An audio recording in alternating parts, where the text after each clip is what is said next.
પાઠ 1 રાજપૂત યુગ નવા શાસકો અને રાજ્યો. રાજપૂત રાજવીઓએ ઈસવીસન 700 થી ઈસવીસન 1200 વચ્ચેના 500 વર્ષના સમયગાળા દરમિયાન મોટા ભાગના ઉત્તર ભારત અને દક્ષિણ ભારત પર વર્ચસ્વ જમાવી રાજપૂત યુગની સ્થાપના કરી. તેમણે ભારતીય હિન્દુ સંસ્કૃતિને પ્રજ્વલિત રાખી.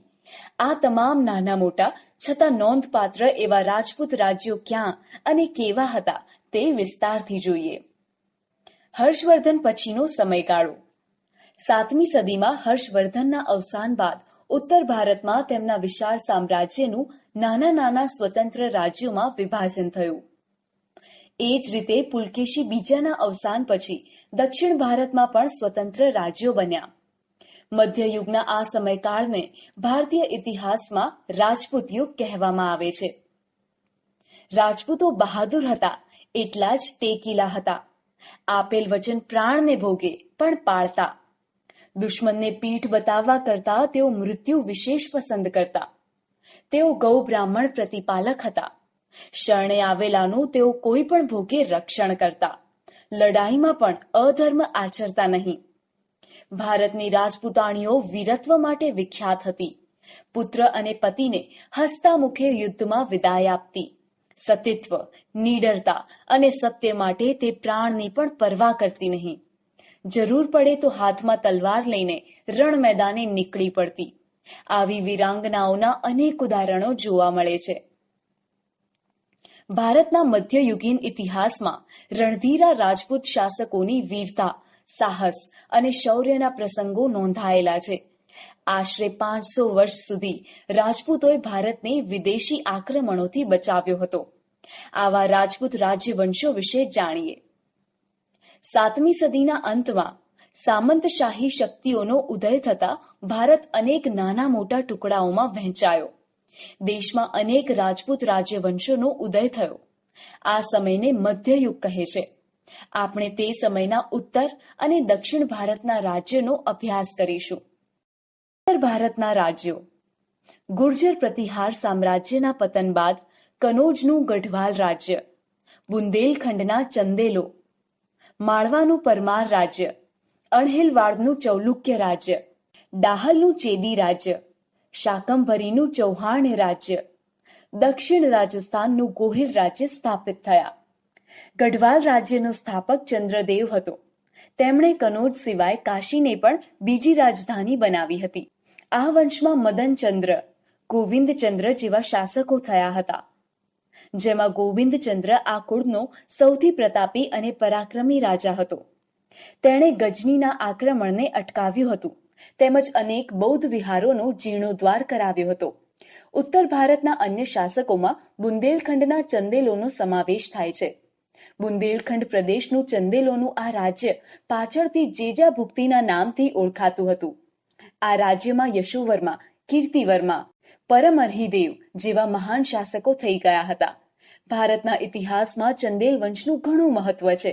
ખજુરાહો, કાલિંજર અને મહોબા ચંદેલોના મુખ્ય નગરો હતા. ખજુરાહો તેના ભવ્ય મંદિરોને લઈને તીર્થ સ્થાન તરીકે પ્રખ્યાત થયું હતું.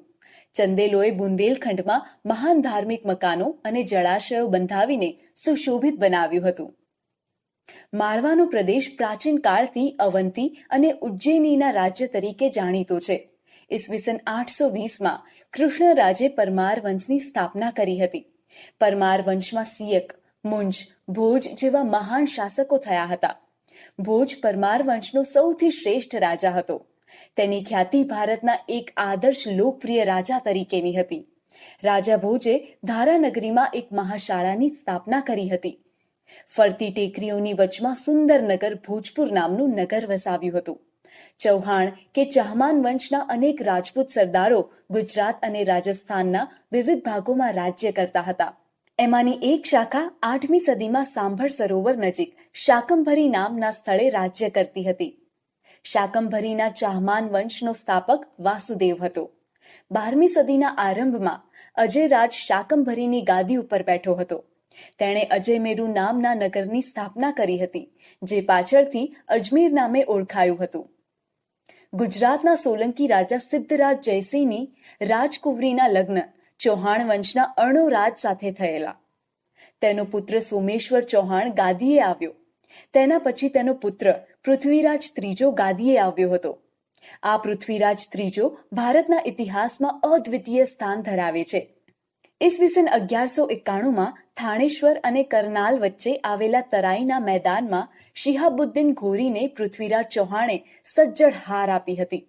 તે પછી ઈસવીસન 1192માં પૃથ્વીરાજ ચૌહાણની હાર થઈ અને દિલ્હીના તખ્તા પર મુસ્લિમ સત્તાનો ઉદય થયો. આથી તરાઈની લડાઈ ભારતીય ઇતિહાસમાં સીમાચિહ્ન રૂપ ગણાય છે. રાજપૂત યુગમાં ગુજરાતના શાસકોનું વિશેષ સ્થાન છે. 8મી સદીમાં ગુર્જર પ્રતિહારોનું રાજ્ય હતું. 8મી સદીના મધ્યમાં આશરે ઈસવીસન 756માં સરસ્વતી નદીના કિનારે વનરાજ ચાવડાએ અણહિલવાડ પાટણની સ્થાપના કરી હતી. પોતાના બાળ મિત્ર અણહિલ ભરવાડના નામ ઉપરથી વનરાજ ચાવડાએ નવીનનગરનું નામ અણહિલવાડ પાટણ રાખેલ એવી સામાન્ય માન્યતા છે. આ સમયે ગુજરાતમાં સૌરાષ્ટ્ર અને કચ્છમાં ચાવડા વંશના શાસકો હતા, જેમાં વઢવાણ, દેવ, ઓખામંડળ, પાટગઢ, ભદ્રાવતી વગેરેનો સમાવેશ થાય છે. આ બધા શાસકોમાં સોલંકીઓના શાસનકાળને ગુજરાતના રાજપૂત શાસનનો સુવર્ણ યુગ ગણવામાં આવે છે. આ વંશમાં મૂળરાજ, ભીમદેવ, સિદ્ધરાજ જયસિંહ, કુમારપાળ, ભીમદેવ બીજો વગેરે શક્તિશાળી શાસકો થઈ ગયા. સોલંકીઓના શાસનમાં ગુજરાત આર્થિક અને સાંસ્કૃતિક દ્રષ્ટિએ સમૃદ્ધ હતું. જૂનાગઢના શાસક રાજખેંગારની દીકરી ઉદયમતીના લગ્ન ભીમદેવ સોલંકી સાથે થયા હતા. રાણી ઉદયમતીએ પાટણમાં વિશ્વ પ્રસિદ્ધ વાવ બનાવી હતી, જે રાણીની વાવ તરીકે ઓળખાય છે. આજે આ રાણીની વાવને યુનેસ્કો વર્લ્ડ હેરિટેજ સાઇટનો દરજ્જો મળેલ છે. સિદ્ધરાજ જયસિંહની માતા મીનળ દેવી આદર્શ રાજમાતા હતા. તેમણે પ્રજાને ન્યાય આપવા અનેક કામ કર્યા હતા. સોમનાથનો યાત્રાળુ વેરો બંધ કરવામાં, ધોળકામાં મલાવ તળાવના બાંધકામમાં તેમનો જ નિર્ણય હતો. સિદ્ધરાજ જયસિંહે કાલિકા સર્વજ્ઞ હેમચંદ્રાચાર્યજી પાસે સિદ્ધ હેમ શબ્દાનુશાસન નામના સમૃદ્ધ ગ્રંથની રચના કરાવી હતી અને આ ગ્રંથની નગરમાં હાથી ઉપર શોભાયાત્રા કાઢી હતી. ત્યારે પાટણનો રાજા આમ પ્રજાની સાથે ચાલ્યો હતો. કુમારપાળ પણ પ્રજા કલ્યાણી શાસક હતો અને આચાર્ય હેમચંદ્રાચાર્યનો તેના પર ઘણો પ્રભાવ હતો. તેમની પ્રેરણાથી રાજા કુમારપાળે રાજ્યમાં જુગારની રમત, પશુવધ ઉપર પ્રતિબંધ મૂક્યો હતો અને અહિંસાના પાલન માટે કડક આજ્ઞાઓ કરી હતી. કુમારપાળ ચરિત્ર ગ્રંથ લખીને હેમચંદ્રાચાર્યજીએ આ રાજાની પ્રતિષ્ઠામાં વધારો કરેલ છે. કુમારપાળ બાદ અજયપાળ પાટણની ગાદીએ આવ્યો હતો. લગભગ 4 વર્ષના શાસન બાદ તેનું અવસાન થતાં ગુજરાતની રાજગાદી ઉપર તેનો પુત્ર મૂળરાજ બીજો આવ્યો. ઈસવીસન 1178ની આસપાસ શિહાબુદ્દીન ઘોરીએ ગુજરાત પર આક્રમણ કરેલ ત્યારે મૂળરાજ બીજાએ નાની ઉંમરે તેનો સામનો કરી તેને હરાવ્યો હતો. આ લડાઈમાં નાડોલના ચાહમાન રાજા કેલ્હણે તથા એના ભાઈ કીર્તિપાલે તેને મદદ કરી હતી. સોલંકી શાસકોની સત્તા નબળી પડતા ગુજરાતની ગાદી ઉપર વાઘેલા વંશનું શાસન આવ્યું. વાઘેલાઓ સોલંકીઓના વફાદાર સરદાર હતા. તેમની સેવાના બદલામાં સોલંકીઓએ વ્યાઘ્રપલ્લી ગામ અર્ણો રાજાને આપ્યું હતું, જે ગામના નામ ઉપરથી તેમના વંશજો વાઘેલા કહેવાયા. આમ તો તેઓ પણ મૂળ ચૌલુક્ય જાતિના હતા. વાઘેલા વંશમાં વીરધવલ, વિસળદેવ, અર્જુનદેવ, સારંગદેવ જેવા શાસકોએ ગુજરાતનું શાસન સારી રીતે ચલાવ્યું હતું. વીરધવલના શાસનકાળમાં ગુજરાતને વસ્તુપાળ અને તેજપાળ જેવા સમર્થ મંત્રીઓ મળ્યા હતા. આ મંત્રીઓની કુનેહના કારણે ગુજરાત મુસ્લિમના આક્રમણોથી બચ્યું હતું.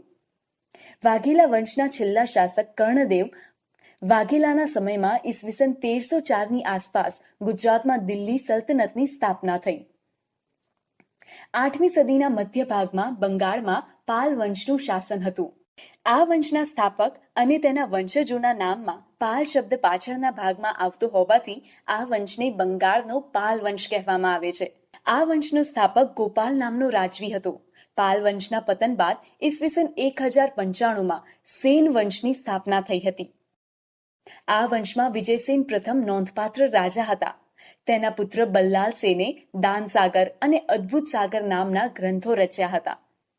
કર્ણદેવ વાઘેલા પાસેથી ગુજરાત જીતી લીધા પછી દિલ્હીના સુલતાન નાઝિમોની નિમણૂક કરતા. તે દ્વારા રાજ્યનો વહીવટ થતો હતો. ઈસવીસન 1407માં ઝફર ખાન મુઝફ્ફર શાહ નામ ધારણ કરીને સુલતાન બન્યો. આ વંશમાં 14 સુલતાનો થઈ ગયા, જેમાં અહમદ શાહ, મહમૂદ બેગડો, બહાદુર શાહ જેવા સુલતાનોનો સમાવેશ થાય છે. 17મી સદીમાં ગુજરાતમાં મુઘલ શાસનની શરૂઆત થતા સલ્તનત કાળ પૂરો થયો હતો. દક્ષિણ ભારતના રાજ્યો. નર્મદા નદીની દક્ષિણમાં આવેલા રાજ્યોને દક્ષિણના રાજ્યો કહેવામાં આવે છે. 8મી સદીમાં ઉત્તર ભારતની જેમ દક્ષિણ ભારતમાં પણ અનેક નાના મોટા રાજવંશો સ્વતંત્ર થયા. તેમાંથી ચાલુક્ય, રાષ્ટ્રકૂટો, પલ્લવ, ચોલ, પાંડ્ય, ચેર જેવા રાજ્યવંશો વિશે ટૂંકમાં જાણકારી મેળવીએ. ચાલુક્ય વંશનો પ્રથમ રાજા જયસિંહ હતો. પુલકેશી પ્રથમે ઈસવીસન 540માં વાતાપીને રાજધાની બનાવીને અલગ સ્વતંત્ર રાજ્ય સ્થાપ્યું હતું. આ વંશ વાતાપીના ચાલુક્ય વંશ તરીકે ઓળખાયો. આ વંશમાં કીર્તિવર્મા, પુલકેશી પ્રથમ, પુલકેશી બીજો જેવા મહત્વના શાસકો થઈ ગયા. વાતાપીના ચાલુક્યોની સત્તા નબળી પડી ત્યારે તેમની એક શાખા કૃષ્ણા અને ગોદાવરી નદીના વચ્ચેના પ્રદેશમાં સ્થાપિત થઈ. તેનો સ્થાપક વિષ્ણુવર્ધન હતો. આ પૂર્વીય ચાલુક્ય શાસકોએ પોતાની રાજધાની વેંગીમાં રાખી હોવાથી તેઓ વેંગીના ચાલુક્યો તરીકે ઓળખાયા. વાતાપી અને વેંગીની જેમ કલ્યાણીમાં પણ ચાલુક્યોની એક શાખા હતી. આ ચાલુક્યો કલ્યાણીના ચાલુક્ય તરીકે ઓળખાયા.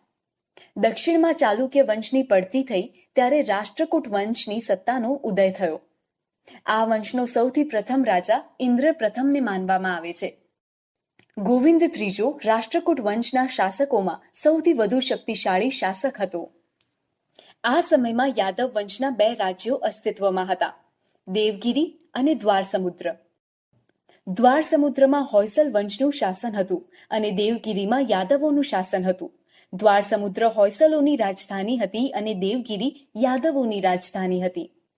દક્ષિણમાં કલ્યાણી ચાલુક્ય સામ્રાજ્યના પતન બાદ ત્યાં નવા રાજ્યોનો ઉદય થયો. તેમાં વરંગલના કાકતીય પણ હતા. કૃષ્ણા અને કાવેરી નદીઓ વચ્ચેના ભૂમિ પ્રદેશ ઉપર તેમનું રાજ્ય હતું. વરંગલ તેમની રાજધાની હતી.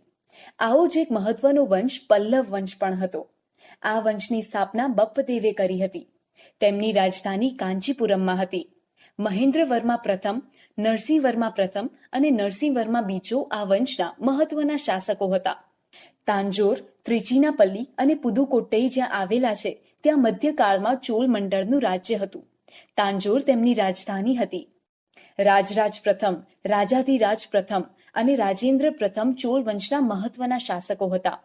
દક્ષિણનું આવું એક પ્રાચીન રાજ્ય પાંડ્ય પણ હતું. પાંડ્યોનું રાજ્ય નાનું હતું પણ વેપારનું મોટું મથક હતું.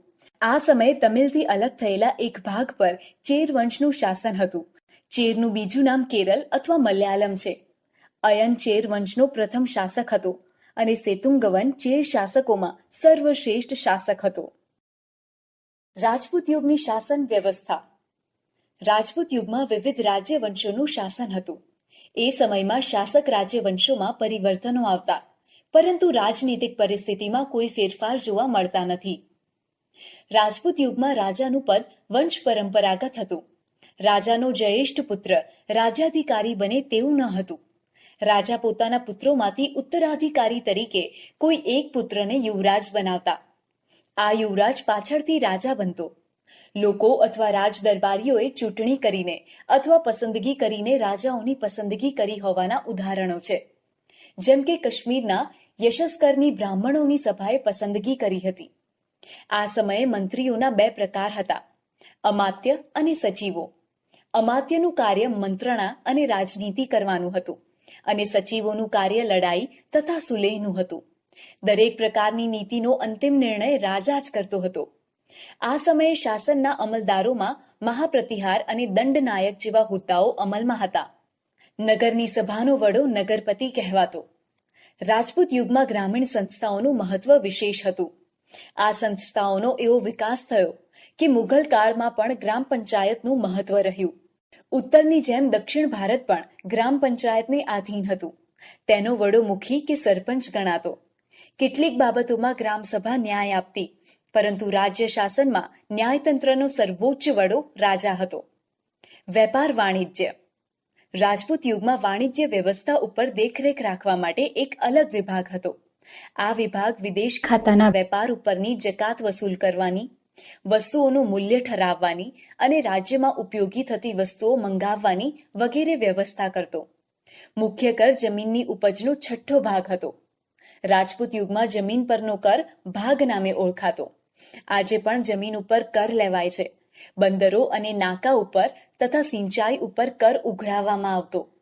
આ સમયે દરિયાપારના વેપાર માટે ગુજરાતના સ્તંભ તીર્થ અને ભૃગુ કચ્છ બંદરો જાણીતા હતા. ભારત પર વિદેશી આક્રમણો. 8મી થી 12મી સદી દરમિયાન ભારતમાં મુસ્લિમ આક્રમણો થયા. 8મી સદીમાં આરબ રાજ્ય સત્તાનો વિસ્તાર કરવાના હેતુથી મુહમ્મદ ઇબ્ન કાસિમે ભારતના ઉત્તર પશ્ચિમ ભાગ પર આક્રમણ કર્યું. વાયવ્ય ખૂણામાંથી સબુકતેગીનના લશ્કરે પણ આક્રમણ કર્યું હતું. પણ આ આક્રમણો તે સમયે ભારતમાં રાજ્ય સત્તા ના સ્થાપી શક્યા. એ પછી ગજનીના સુલતાન મહમ્મદ ગજનીએ ઈસવીસન 1000 થી ઈસવીસન 1026ના સમયગાળામાં ભારતની અઢળક ધન સંપત્તિ જોઈને કેટલીક ચડાઈઓ કરી. મહમ્મદ ગજનીની ચડાઈનું મુખ્ય કારણ ભારતની અઢળક સંપત્તિ હતી. તે એક ચડાઈ પછી બીજી ચડાઈ કરતો હતો અને દરેક વખતે વધુ તાકતવર થઈને ભારત ઉપર ચડી આવતો. આ સમયે ભારતના શાસકો એક થઈને શક્તિશાળી સેના ના બનાવી શક્યા.